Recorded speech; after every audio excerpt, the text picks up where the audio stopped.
नमस्ते दोस्तों। इस वीडियो से मैं अपने सभी वीडियो इंग्लिश भाषा में बनाऊंगा। इंग्लिश का मतलब है इंग्लिश और हिंदी मिलाकर। इसके दो कारण हैं। एक तो मेरी जो इंग्लिश बोलने की भाषा की जो बोलने की प्रैक्टिस है वो उतनी अच्छी नहीं है जितनी हिंदी की है। मैं ये नहीं कहूँगा कि मैं हिंदी में झंडे गाड़ देता हूँ, नहीं, ऐसा कुछ नहीं है। लेकिन फिर भी अगर उसको मैं कंपेयर करता हूँ इंग्लिश और हिंदी में, तो मेरी हिंदी में बोलने की जो कैपेबिलिटी है वो ज़्यादा अच्छी है। लेकिन अगेन ऐसा है कि क्योंकि मैं लिखता तो इंग्लिश में हूँ, जो जो वर्ड्स बनते हैं वो मेरे अंग्रेज़ी में बनते हैं, तो थोड़े बहुत मैं उसमें जब मैं बोलूँगा तो उसमें अंग्रेज़ी के वर्ड्स भी डालूँगा। तो इसलिए ज़्यादातर जो मेरे वीडियो अब बनेंगे वो इंग्लिश में बनेंगे, ज़्यादातर हिंदी, लेकिन उसमें कुछ इंग्लिश के वर्ड्स भी, जब एकदम से स्पॉन्टेनियसली मेरे अंदर एक हिंदी का वर्ड नहीं आता है। एक तो यह कारण है। दूसरा ये कारण है कि कुछ लोगों ने कमेंट्स छोड़े हैं कि जो मेरे वीडियोज़ हैं, हालांकि उनमें मैं इंग्लिश में अंग्रेज़ी में लिखने के बारे में बताऊंगा या बता रहा हूँ, लेकिन वो उनको समझ नहीं आती क्योंकि मैं अपने ही एक टेंजेंट में चला जाता हूँ। क्योंकि मैं ज़्यादातर वीडियो की जो स्क्रिप्ट्स लिखता हूँ वो एज अ राइटर लिखता हूँ, वो डिफरेंट है। थोड़ा सा मोनोलॉगस हो जाता है, थोड़ा सा उसमें इतनी सोल नहीं आती है। क्योंकि मैं उसको लिखता भी वैसे, उनको मतलब अपनी स्क्रिप्ट ऐसे लिखता हूँ जैसे मैं कुछ लिख रहा हूँ, जैसे मैं ऐसे लिख रहा हूँ या जैसे मैं कुछ आर्टिकल लिख रहा हूँ। तो वो इतना इंस्पायरिंग नहीं होता और ज़्यादातर लोगों के समझ में भी नहीं आता है। तो कुछ लोगों ने कहा है कि मैं हिंदी में अगर अपने वीडियोस बनाऊंगा तो वो वाइडर ऑडियंस तक पहुंच पाएंगे। तो ये दोनों कारण हैं कि अब से मैं अपने जो वीडियोस हैं वो मैं हिंदी में बनाऊंगा। ये वाला वीडियो है writing advice from Vladimir Nabokov. Vladimir Nabokov द्वारा लिखने की सलाह, या जो भी कह लिया, एडवाइस, एडवाइस ठीक रहेगा। व्लादिमीर नाबोकोव के लिखने की एडवाइस। आपने व्लादिमीर नाबोकोव का नाम सुना होगा, वह बहुत ही फेमस रशियन राइटर थे और उनमें मल्टीपल क्वालिटीज़ थी। वो नॉवलिस्ट तो थे ही, उन्होंने बहुत सारी किताबें लिखी हैं। और अगर आप किताबें पढ़ते हैं तो आपने उनकी सबसे फेमस किताब ललिता के बारे में ज़रूर सुना होगा, या ज़रूर हो सकता है आपने पढ़ा भी हो। इनफैक्ट वो जो बुक है ललिता, वो इतनी फेमस है इसकी उसके ऊपर एक और बुक लिखी गई है जिसका नाम है रीडिंग ललिता इन तेहरान। मैं आपको पर्सनली सलाह दूंगा कि अगर आपने ललिता नहीं भी पढ़ी है तो आप रीडिंग ललिता इन तेहरान ज़रूर पढ़िए। ये बहुत ही अच्छी वो किताब है। व्लादिमीर नबोकोव राइटर तो थे ही, वो कॉर्नेल यूनिवर्सिटी में प्रोफेसर ऑफ लिटरेचर भी थे। तो वो वो पढ़ाते थे, वो लिखने की शिक्षा देते थे। वो लेपिडोटेरिस्ट भी थे। लेपिडोटेरिस्ट का मतलब होता है वो इंसान जो तितलियों के बारे में और मॉथ्स के बारे में स्टडी करता है या उनको कलेक्ट करता है। कॉलेज के दिनों में मैंने ललिता पढ़ी थी। उसके बाद उनकी एक और किताब है जिसका नाम है द गिफ्ट, जो मैंने पढ़नी तो शुरू की लेकिन फिर बाद में मैं डिस्ट्रैक्ट हो गया, मैंने छोड़ दी। उनकी सारी किताबें बहुत ही मोटी होती हैं और कुछ ऐसा होता होता गया कि मैं उनको नहीं पढ़ पाया। अनफॉर्चुनेटली मेरे को टाइम नहीं मिला। लेकिन और कॉलेज ऐसा नहीं है कि मैं उनके उसके बाद फिर मैंने मोटी किताबें पढ़ी नहीं। कॉलेज के बाद मैंने वॉर एंड पीस भी पढ़ी, ब्रदर्स कारामाज़ोव भी पढ़ी और बहुत सारे मुराकामी के नावल भी पढ़े, लेकिन उनकी किताब मैं नहीं पढ़ पाया। और फिर ऐसा हुआ कि जब मैंने प्रोफेशनली कंटेंट लिखना शुरू कर दिया तो मैं ज़्यादातर नॉन फिक्शन ही पढ़ता रहा। मैंने ज़्यादा फिक्शन नहीं पढ़ी है। जो नबोकोव थे वो रशियन में भी लिखते थे और अंग्रेज़ी में भी लिखते थे। अब क्योंकि नबोकोव उपन्यासकार भी थे और यूनिवर्सिटी में पढ़ाते भी थे कि कैसे लिखना चाहिए, तो उनसे बेहतर लिखने की सलाह और कौन दे सकता है। सभी जो इस्टेब्लिश लेखक होते हैं वो लिखने की सलाह काफ़ी देते हैं। वो इंटरव्यूज़ में लोगों को बताते हैं कि उनको कैसे लिखना चाहिए, कैसे उनको ओरिजिनलिटी फॉलो करनी चाहिए, या उन्होंने किताबें भी लिखी हुई हैं, उन्होंने आर्टिकल्स भी लिखे हुए हैं। इस तरह नबोकोव ने भी अलग अलग इंटरव्यूज़ में और अलग अलग एसेस में बताया है कि आप कैसे अपनी जो लिखने की क्षमता है उसको आप बेहतर बना सकते हैं, आप उसमें एक ओरिजिनलिटी ला सकते हैं, आप अपना फ्लो ठीक कर सकते हैं। तो इसमें मैं कुछ पॉइंट्स डिस्कस करूंगा जो नबोकोव ने अलग अलग टाइम पर या अलग अलग ऐसे में या अलग अलग इंटरव्यू में बताए हैं। तो उनका जो पहला पॉइंट है वो है study and learn from other artists. जो दूसरे कलाकार हैं उनको आप पढ़िए और उनसे आप सीखिए। कलाकार यहाँ पर लेखक हो सकते हैं। तो जितने भी बहुत ही जो नोन राइटर्स हैं वो आपको हमेशा सलाह देंगे कि आप खूब पढ़िए। सलमान रुश्दी खूब पढ़ते हैं। उन्होंने कई इंटरव्यूज़ में बोला है कि मैं सभी तरह की किताबें पढ़ता हूँ, जो करंटली छपती हैं वो मैं सब पढ़ लेता हूँ। उन्होंने लिखा है, वो कहते हैं कि वो ट्रैशी नॉवेल्स भी पढ़ लेते हैं। स्टीफन किंग ने अपनी किताब में लिखा है कि अगर आपके पास किताबें पढ़ने का समय नहीं है तो आप ये बात मान लीजिए कि आपके पास लिखने का भी समय नहीं है। उनको वो इतनी ज़्यादा किताबें पढ़ते थे, मैं स्टीफन किंग की बात कर रहा हूँ, वो इतनी ज़्यादा किताबें पढ़ते थे कि जब उनको लगता था कि वो नहीं पढ़ पाएंगे तो वह अपने लड़के से ऑडियो टेप बनवा लेते थे किताबों की। उनका लड़का पढ़ता था और वो ऑडियो टेप में उनको रिकॉर्ड कर लेता था, फिर वो आते जाते या कार में ड्राइव करते हुए उस ऑडियो टेप को सुनते थे। कहने का मतलब ये है कि वो बहुत ज़्यादा किताबें पढ़ते थे। प्ले बॉय मैगजीन को दिए हुए एक इंटरव्यू में नाबाकोव ने बोला है, a creative writer must study carefully the works of his rivals including the Almighty. जो एक लेखक है उनको दूसरे लेखकों को तो पढ़ना ही चाहिए, उनको जो भगवान ने जो क्रिएटिविटी दिखाई है इस संसार में उसको भी ध्यान से देखना चाहिए और उससे सीखना चाहिए। दूसरा पॉइंट है, don't imitate other writers a lot. दूसरे लेखकों की नकल ज़्यादा मत कीजिए। देखिए, कोई भी लेखक जो है वो जानकर किसी की नकल नहीं करता। होता क्या है कि जब हम अपने फेवरेट ऑथर्स को पढ़ रहे होते हैं तो उनके जो स्टाइल्स हैं वो अपने आप हमारे जहन में घुस जाते हैं। शुरू शुरू में मैं चार्ल्स डिकन्स और थॉमस हार्डी की तरह लिखता था क्योंकि मैं उन्हीं की किताबें पढ़ता था। इंग्लिश मेरी फर्स्ट लैंग्वेज तो थी ही नहीं। जितना मैंने सीखा था, आपको तो पता है कि स्कूलों में कितनी इंग्लिश सिखाते हैं, तो जितनी भी मैंने इंग्लिश सीखी है वो मैंने खुद ही सीखी है। मैं खुद ही वर्ड्स इकट्ठे करता था, खुद ही उनके मीनिंग्स इकट्ठे करता था, उनसे सेंटेंस लिखने की प्रैक्टिस करता था। अब क्योंकि अगर मैं चार्ल्स डिकन्स पढ़ रहा हूँ तो मुझे वही वर्ड्स मिलेंगे जो चार्ल्स डिकन्स ने लिखे हैं, फिर मैं उन्हीं वर्ड्स को लिखता था, तो वो जो स्टाइल था वो किसी न किसी तरीके से मेरे अंदर आ जाता था। बाद में फिर मैंने जब गार्शिया को पढ़ा, सलमान रुश्दी को पढ़ा, तो मुझे इनके लिखने के ढंग इतने ज़्यादा अच्छे लगते थे कि मैं इन्हीं की तरह पढ़ता था। ऑब्वियसली मैं इनके जो एक्सप्रेशंस हैं, जो इनके वर्ड्स हैं, उनको भी नोट करता था और फिर उनको मैं अपने सेंटेंसेस में लिखने की कोशिश करता था, तो मैं उन्हीं की तरह लिखने लग जाता था। ये मेरी आदत छूटी जब मैंने प्रोफेशनल कंटेंट लिखना शुरू किया। जब मैंने प्रोफेशनल कंटेंट लिखना शुरू किया तो फिर मैंने किसी तरह से एक अपना स्टाइल बनाया और अब मैं उसी स्टाइल से लिखता हूँ।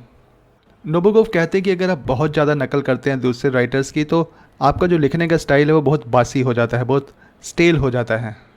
नबोकोव की तीसरे नंबर की सलाह है कि get inspiration for fiction from the world around you. आप जो एक काल्पनिक किताब या आप काल्पनिक कहानी लिखना चाहते हैं उसकी जो इंस्पिरेशन है वो अपने आसपास की दुनिया से लीजिए। देखिए, कहानी कितनी भी काल्पनिक हो, उसके जो पात्र होते हैं या जो भी इस कहानी में घटनाएं हो रही होती हैं वो ज़्यादातर वैसी ही होती हैं जो आपकी असली दुनिया में हैं। असली जैसे कहानी में भी आपके लोग होंगे, उनके अपने बर्ताव करने के तरीके होंगे, वो खाना खाएंगे, वो हो सकता है वो बंदूकें इस्तेमाल करें या एक तरह के ट्रैक्टर इस्तेमाल करें या गाड़ियाँ इस्तेमाल करें, तो ये जो भी चीज़ें होंगी वो या उनके हो सकता है एक बात करने का एक अलग सा तरीका हो, तो वो आपको आसपास की दुनिया से ही मिलेंगे। स्टीफन किंग को ही लीजिए, उन्होंने किताब लिखी थी the children of the corn. अब उसमें तो पता नहीं क्या था स्टोरी में, मतलब जो बच्चे थे वो उनमें अजीब तरह का वो वहशीपन सवार हो जाता है, लेकिन जो कॉर्न है, जो कॉर्न की फील्ड्स हैं, जो कॉर्न के खेत हैं, कॉर्न मतलब मक्की के जो खेत हैं, वो तो रियल वर्ल्ड से ही आते हैं, असली दुनिया से ही आते हैं वो। चौथा पॉइंट है, embrace your role as a deceiver. Deceiver कौन होता है? डिसीवर वो इंसान होता है, जब अगर हम प्लेन भाषा में इस्तेमाल करें तो डिसीव का मतलब क्या होता है, किसी को धोखा देना या किसी को चार्म करना या ऐसी काल्पनिक दुनिया बनाना, तो वो तो एक राइटर बनाता ही है। राइटर मतलब ऐसी बहुत सी चीज़ें बोलते हैं जो असली दुनिया में या तो नहीं है या किसी अलग तरीके से आपको मिलती हैं। इसमें कोई बुरी बात नहीं है, आपको एक काल्पनिक दुनिया बनानी पड़ती है और उसी काल्पनिक दुनिया में आपकी कहानी भी बनती है। नाबोकोव कहते हैं कि literature is invention, fiction is fiction, to call a story a true story is an insult to both art and truth. यानी कि जब आप कुछ लिख रहे हैं तो आप कुछ इन्वेंट कर रहे हैं। ऐसी जो फिक्शन है, जो आप एक काल्पनिक कहानी लिखते हैं, वो आपकी कल्पना है। उसको ये कहना है कि नहीं नहीं ये मतलब इसमें जितना रियलिटी होनी चाहिए उतना ही अच्छा है, ऐसा नहीं होता। नाबोकोव कहते हैं कि कुदरत भी धोखा देती है। आपने देखा होगा कोई जानवर हैं जो पूरी तरह से घास में छुप जाते हैं या अगर पत्थरों के ऊपर बैठे हैं तो बिल्कुल भी दिखाई नहीं देते, वो एक तरह का धोखा ही तो हुआ। पांचवा पॉइंट है कि ओरिजिनलिटी को कभी भी कम मत आंकिए। आप ओरिजिनल होते हैं जब आप पहली बार कुछ लिखने के लिए प्रेरित होते हैं। वो पहला वाक्य जो धड़ाक से आपके दिमाग में आता है उसे कभी भी जाने मत दीजिए या ऐसा मत सोचिए कि मैंने क्या अजीब सी चीज़ सोच ली है। अंग्रेज़ी में इसको प्राइमल इंस्टिंक्ट भी कहते हैं। यही प्राइमल इंस्टिंक्ट है जो आपको ओरिजिनलिटी देता है। जैसे जैसे आप एक जाने माने लेखक बनते हैं, लेखक बन के उभरते हैं, तो आपकी जो पहचान है वो आपकी ओरिजिनलिटी से ही आंकी जाएगी। मेरा पर्सनल मानना है कि कुछ ना लिखने से अच्छा है कि आप किसी की नकल करके लिखें। अगर आप अभी, जैसे मैं आपकी थोड़ी देर पहले मैंने कहा था कि मैं गार्शिया की बहुत नकल करता था, मैं चार्ल्स डिकेंस की बहुत नकल करता था, तो अगर मैं इसी फिक्र में पड़ा रहूं कि ओहो मैं तो इनकी तरह लिखता हूं, मैं अपनी तरह तो लिख ही नहीं पाता, तो फिर मैं कभी लिख ही नहीं पाऊंगा। आप लिखिए, रोज़ लिखते रहिए। धीरे धीरे आपकी जो ओरिजिनल आपका जो स्टाइल है, जो आपकी अंदर की अंतर आत्मा की आवाज़ है, वो अपने आप ही उभर कर सामने आ जाएगी। क्योंकि आप रोज़ सेंटेंस लिख रहे हैं, आप रोज़ वर्ड्स लिख रहे हैं, तो धीरे धीरे फिर आप अपने तरीके से भी उनको लिखने लग जाएंगे। छठे नंबर पर नाबोकोव कहते हैं कि लेखक के रूप में आपका काम है लोगों को कहानियाँ बताना, उनको कुछ नई बात सिखाना और उनको लुभाना। ये तीनों चीज़ें बहुत ही ज़रूरी हैं। लोग आपका लिखा हुआ क्यों पढ़ते हैं? वो कहानियाँ पढ़ना चाहते हैं, वो शख्सों के बारे में, इंडिविजुअल्स के बारे में और जानना चाहते हैं। जो लोग जिन कठिनाइयों के थ्रू जाते हैं वो उनके बारे में पढ़ना चाहते हैं। हो सकता है वो किसी तरीके से अपनी कुछ जो उनकी जो परेशानियाँ हैं उनको वो सॉल्व कर पाएँ आपकी किताब पढ़कर या आपकी कहानी पढ़कर। ना जानते हुए भी ये सब चीज़ें उनके दिमाग में चल रही होती हैं। लोग आपके विचार भी जानना चाहते हैं। अब जैसे मैं कई बार मीडियम पे ब्लॉग पोस्ट लिखता हूँ, उसमें मैं बहुत सारे अपने पॉलिटिकल ओपिनियन देता हूँ और लोग उनको पढ़ते हैं। मैंने कई बार खुल्लम खुल्ला कहा हुआ है कि भाई आपको ये पसंद आए ना आए, बट ये मेरे विचार हैं और मैं इसी तरह से उनको प्रकट करूँगा। बावजूद इसके लोग उनको पढ़ते हैं। अपनी लिखाई से आप लोगों को लुभाते कैसे हैं, उनको एन्चैंट कैसे करते हैं? देखिए, पढ़ना एक अनुभव होता है, जैसे शास्त्रीय संगीत सुनना एक अनुभव होता है। या तो आप कह सकते हैं कि एक बतख पानी में तैर रही थी, या कह सकते हैं कि झील की जगमगाती लहरों पर एक बतख अटखेलियाँ कर रही थी। तो जब आप लिख रहे हैं तो आप ऐसे लिखिए जैसे एक लेखक लिखता है। आप अपने वाक्यों से अपने पाठकों को मधुर संगीत सुनाइए। सातवें पॉइंट के लिए नाबोकोव कहते हैं, talent is a must and then the style. इसका क्या मतलब हुआ? पहले आता है टैलेंट या फिर हुनर या काबिलियत, और फिर आता है आपके लिखने का तरीका। टैलेंट, योग्यता या कौशल क्या है? कुछ लोग अच्छा गाते हैं, हो सकता है आप बढ़िया नाचते हों। कुछ लोग अच्छे मैथमेटिशियन या साइंटिस्ट होते हैं। कुछ लोग अच्छा लिखते हैं। ये तो आपको मानना पड़ेगा कि अगर आप एक अच्छे लेखक बनना चाहते हैं तो लिखने की जो काबिलियत है वो आपके अंदर होनी चाहिए। आपके अंदर जो लिखने के बीज हैं वो आप एक उपजाऊ ज़मीन पर ही उगा सकते हैं। अगर आपकी ज़मीन ही उपजाऊ नहीं है तो आप उस पर क्या बोओगे? अगर आपकी ज़मीन उपजाऊ है तो आप यह डिसाइड कर सकते हैं कि आप उस पर कौन सा बीज बोना चाहते हैं। वैसे ऐसी बात नहीं है कि अगर आपकी ज़मीन उपजाऊ नहीं है तो कुछ नहीं हो सकता। मेरा मानना है कि आपकी ज़मीन अगर उपजाऊ नहीं है तो आप मेहनत और लगन से उस ज़मीन को उपजाऊ बना सकते हैं, लेकिन वो एक दूसरा पॉइंट होगा। आठवां पॉइंट है, you don't always need to start at the beginning. ये ज़रूरी नहीं है कि आप शुरू से ही शुरू करें। चाहे आप एक छोटी कहानी लिख रहे हैं या आर्टिकल या ब्लॉग पोस्ट या फिर कोई नॉवल, ये ज़रूरी नहीं है कि आप शुरू से ही शुरू करें। आप अंत से शुरू कर सकते हैं और फिर सारी घटनाएं या तर्क उसी अंत की ओर बढ़ सकते हैं।